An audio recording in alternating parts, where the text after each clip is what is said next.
بسم اللہ الرحمن الرحیم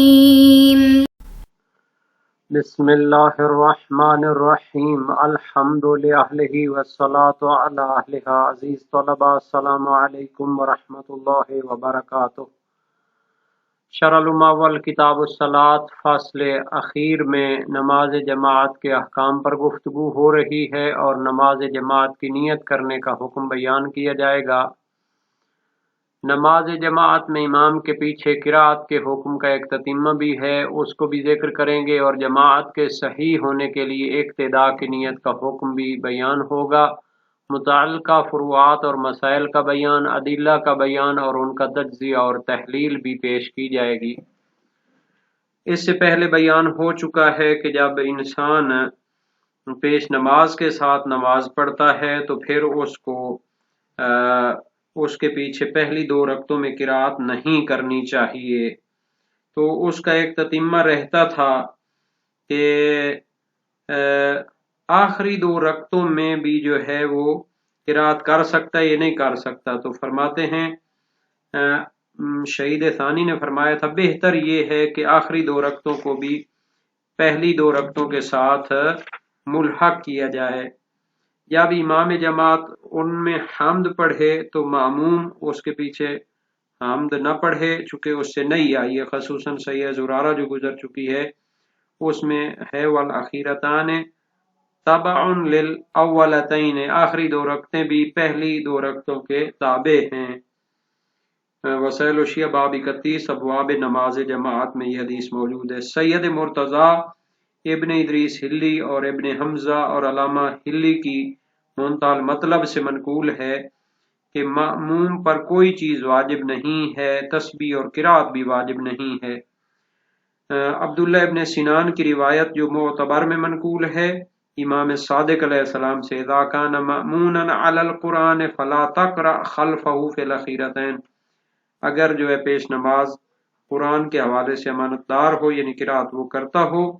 تو پھر اس کے پیچھے آخری دو رکعتوں میں بھی قرأت نہ کرو۔ تو وسائل الشیعہ مستدرک الوسائل باب 27 ابواب نماز جماعت میں یہ حدیث موجود ہے، اور سید زرارہ بھی ہے والأخیرتان تبع للأولین۔ مرسل سید ہے اور ہلی اول سے منقول ہے، اما الاخریان فالاولی ان یقرأ فیہما او یسبح، آخری دو رکعتوں میں بہتر ہے کہ یا اس میں قرأت کر لے یا ان میں تسبیح کرے۔ وروی انہ لیس علیہ شیء، اور منقول ہے کہ ان میں کچھ بھی نہیں ہے، اور اسی کے قریب ہلی نے بھی روایت نقل کی ہے۔ اس میں ہے کہ عبداللہ ابن سنان کی روایت میں گمان ہے کہ یہ صحیح ہے عبداللہ ابن سنان ہو جو امام صادق علیہ السلام سے ہے، اذا كنت خلف الامام في صلاة لا يجهر فيها بالقراءة حتى يفرغ وكان الرجل مامونا على القرآن فلا تقرأ خلفه في الأوليين وقال يجزيك تسبيح في الأخيرتين، قلت أي شيء تقول أنت؟ قال اقرأ فاتحة الكتاب۔ مستدرک الوسائل باب 28 ابواب صلاۃ الجماعت میں ہے۔ تو یہ جو حدیث ہے جب امام کے پیچھے جماعت میں نماز پڑھو جس میں بلند آواز سے قرأت نہیں کی جاتی اور شخص بھی قرآن کے حوالے سے امانت دار ہو تو پہلی دو رکعتوں میں قرأت نہ کرو اور آخری دو میں تسبیح کافی ہے۔ میں نے عرض کی آپ کیا کرتے ہیں؟ تو فرمایا میں فاتحۃ الکتاب پڑھتا ہوں، سورہ فاتحہ پڑھتا ہوں۔ تو اس سے ظاہر ہے کہ اسے اختیار حاصل ہے، قرأت تسبیح میں اور قرأت افضل ہے، لیکن اس کے باوجود جو ہے مرسل سید اور ابن ادریس ہلی پر اعتماد نہیں ہو سکتا، اور صحیح زرارہ جو ہے وہ قرأت سے نئی پر دلالت کرتی ہے اور تسبیح کے وجوب پر دلالت نہیں کرتی، اس لیے بعض نے افضلیت تسبیح کو اختیار کیا ہے اسی نہیں کی وجہ سے۔ اور اصحاب میں سے کچھ ایسے ہیں کہ جو قرأت کو وجوباً جو ہے ساکت کرتے ہیں، کچھ استحباباً ساکت کرتے ہیں مطلقاً۔ تو یہ جو نظریہ ہے یعنی مطلقاً سے مراد ہے سرن اور جہرن، یہ نظریہ احوط قرار دیا شہید ثانی نے۔ شہید ثانی نے روض الجنان فی شرح ارشاد الاذہان میں اس مسئلے کے بارے میں جو تحقیق پیش کی اس کی عبارت دیکھیں. فرمایا هذه المسألة من المشکلات بسبب اختلاف الاخبار، یہ مسئلہ روایات کے اختلاف کی وجہ سے، واقوال الاصحاب فی الجمع بینہما، اور ان روایات کے درمیان جمع بندی کرنے کے حوالے سے علماء کے اقوال میں بھی اختلاف کی وجہ سے مشکل مسائل میں سے ہے. تو اس مسئلے کا محل نزاع یہ ہے کہ نماز یا جہری ہوگی یا سری ہوگی، اور اول کی بنیاد پر یا اسے سن رہا ہوگا یا نہیں سنے گا، اور بہر صورت یا پھر پہلی 2 رکعتیں ہوں گی یا آخری 2 رکعتیں ہوں گی. تو ٹوٹل 6 قسمیں ہیں.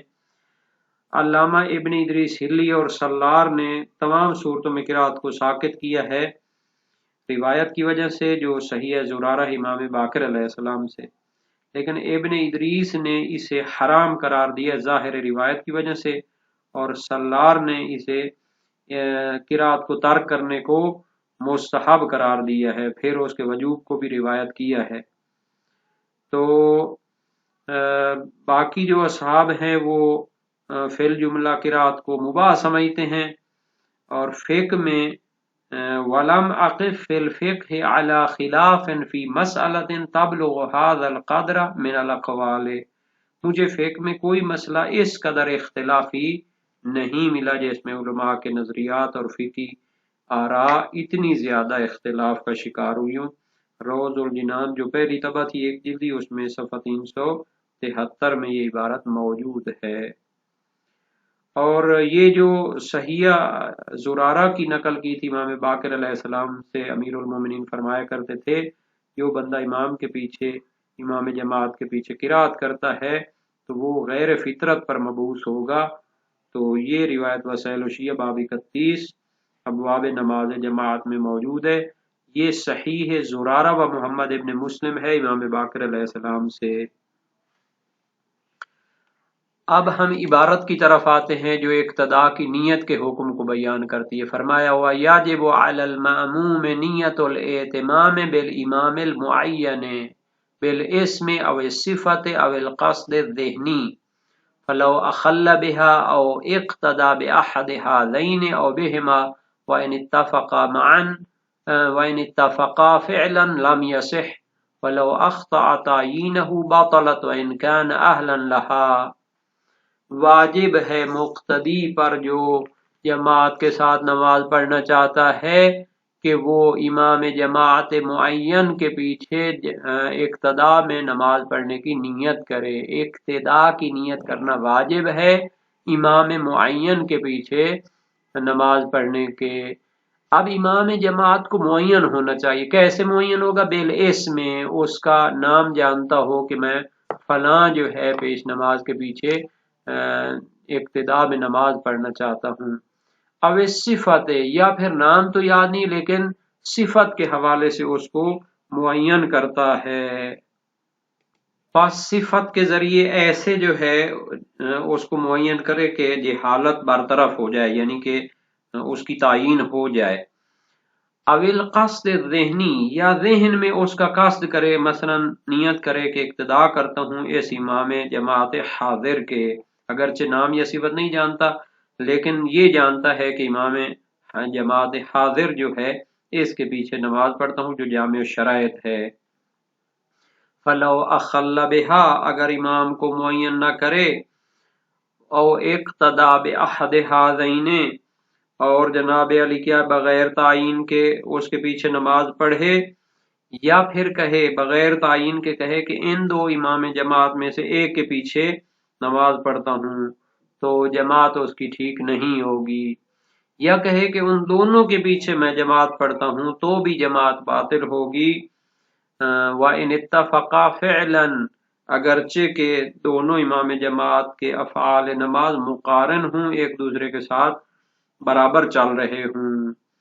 دونوں ایک ساتھ تکبیر کہیں، دونوں ایک ساتھ رکوع میں جائیں اور بقیہ افعال نماز بھی ایک ساتھ انجام دیں، تو بھی لم یصح، اس کی نماز جماعت صحیح نہیں ہوگی. تو گویا اس میں دو شرطیں ہو گئی ہیں، ایک تو اقتداء کی نیت کرنی ہے اور دوسرا امام جماعت کو معین بھی کرنا ہے۔ فلو ولو اخطأ تعیینہ باطلت وان کان اہلا لہا، تو اسی سے ایک فر نکلتی ہے، ایک مسئلہ ظاہر ہوتا ہے کہ اگر وہ امام جماعت کی تعیین کرتا ہے لیکن اس میں غلطی ہو جاتی ہے، مثلا وہ کہتا ہے کہ میں امام جماعت جو زید نامی ہے اس کے پیچھے نماز پڑھ رہا ہوں، بعد میں معلوم ہو کہ وہ زید نہیں تھا بلکہ عامر تھا، تو اس صورت میں جماعت باطل ہوگی، باطلت، نماز جماعت باطل ہوگی۔ وَإِنْ كَانَ أَهْلًا لَهَا، اگرچہ کہ وہ دوسرا جو شخص ہے وہ امامت جماعت کے لیے اہل ہو، عدالت وغیرہ اس میں پائی جاتی ہو،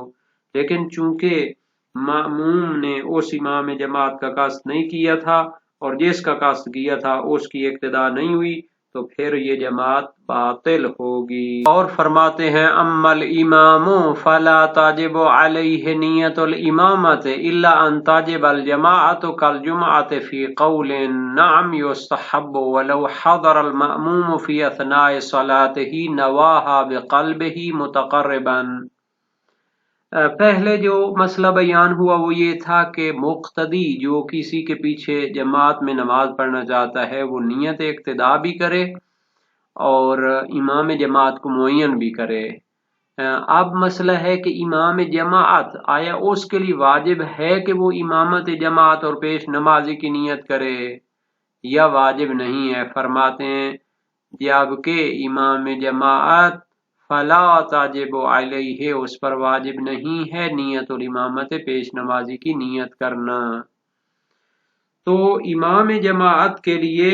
پیش نمازی کی نیت کرنا واجب نہیں ہوتا، الا ان تجب الجماعت، مگر یہ کہ ایسی نماز پڑھانا چاہتا ہے جس میں جماعت شرط ہوتی ہے،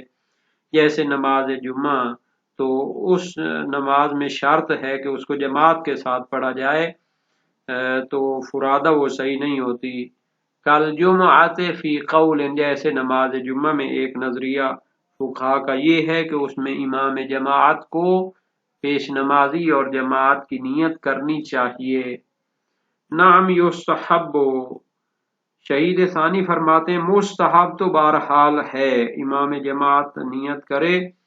جماعت کرانے کی تاکہ اس کو ثواب مل جائے۔ نعم یستحب یعنی مستحب ہے، ہر نماز میں جس میں جماعت کرانا چاہتا ہے تو پیش نمازی کی نیت کرے تاکہ یقیناً اس کو ثواب جماعت مل جائے، کیونکہ اگر نیت امامت نہیں ہوگی تو احتمال ہے کہ ثواب جماعت اس کو نہ ملے، کیونکہ متعدد روایات ہیں اس مضمون کی کہ بغیر نیت کے کسی چیز پر ثواب نہیں ملتا۔ وَلَوْ حَضَرَ الْمَأْمُومُ فِي أَثْنَاءِ صَلَاتِهِ، اب ایک مسئلہ اس کا ذیلی اور ضمنی ہے کہ اگر ایک شخص نماز پڑھ رہا ہے، نماز کے دوران، اس کی نماز کے دوران کوئی شخص آ کے اس کی اقتداء کرتا ہے، نواہ بقلبہ متقربا، اب جس نے اس کے ساتھ اقتداء میں نماز پڑھنی ہے اس نے تو یقیناً واجب ہے اس پر اقتداء کی نیت بھی کرے اور وہ امام جماعت کو بھی معین کرے گا، لیکن یہ جو پہلے اپنی نماز پڑھ رہا تھا اگر درمیان میں کوئی اس کے ساتھ اقتداء کرتا ہے تو اس کے لیے بھی مستحب ہوگا کہ وہ کیا کرے، نواہا، جماعت کی نیت کرے دل میں، متقرباً قربتاً الی اللہ، کہ میں کیا کرتا ہوں اس کے لیے بھی مثلا امامت کراتا ہوں تو اس کو جماعت کا ثواب مل جائے گا۔ اس میں فرق نہیں ہے کہ نماز اس کی فرادہ تھی اور کوئی شخص اس کے ساتھ شریک ہو جائے، یا وہ پہلے جماعت کرا رہا تھا کوئی اور شخص آ کر اس میں شریک ہوتا ہے تو وہ اس کی بھی نیت کرے کہ میں اس کو بھی جماعت کراتا ہوں، چونکہ جتنے زیادہ ماموم ہوں گے اتنا زیادہ ثواب ہوتا جائے گا۔ تو اصل مسئلہ یہ تھا کہ اقتداء کی نیت کرنا واجب ہے ماموم اور مقتدی پر، اس پر تمام علماء کا اتفاق ہے اور بہت سارے علماء و فقہا نے اس پر اجماع کا دعویٰ کیا ہے۔ اور اقتداء کی نیت کرنا جو ہے اس سے کیا ہوتا ہے، امام کے لیے امامت قرار ہوتی ہے۔ اور اس کی جو دلیل ہے ایک نبوی مشہور ہے کتب فقہ میں، انما جعل الامام اماما لیؤتم بہ، پیش نماز کو امام جماعت بنایا گیا تاکہ اس کی پیروی کی جائے۔ یہ روایت تو مخالفین کی روایات میں سے ہے، اور جناب علی صحیح مسلم نیشاپوری میں ہے، نبی اکرم صلی اللہ علیہ وسلم سے منقول ہے، انما جعل الامام اماما لیؤتم بہ فاذا رکع فرکعوا واذا سجد فاسجدوا، صحیح مسلم جلد 1 صفحہ 77 حدیث 77 ہے، صفحہ 308۔ اور اس میں ظاہر ہے کہ امام جماعت کی پیروی واجب ہوتی افعال میں۔ اس کے باوجود انسان جب امام بنتا ہے تو اس میں کیا ہوتا ہے، اہتمام کی نیت ہونی چاہیے ماموم کی طرف سے، اس لیے واجب ہے۔ لیکن آیا امام پر بھی نیت امامت اور پیش نمازی واجب ہے؟ تو مشہور اس کو واجب نہیں سمجھتے، مستحب جماعت میں، یعنی جن میں جماعت شرط نہیں ہوتی جمعہ وغیرہ کے علاوہ میں، کیونکہ معموم کی طرف سے اقتداء کی نیت تو ہے جس سے اس کو وہ اپنا پیش نماز بنائے گا،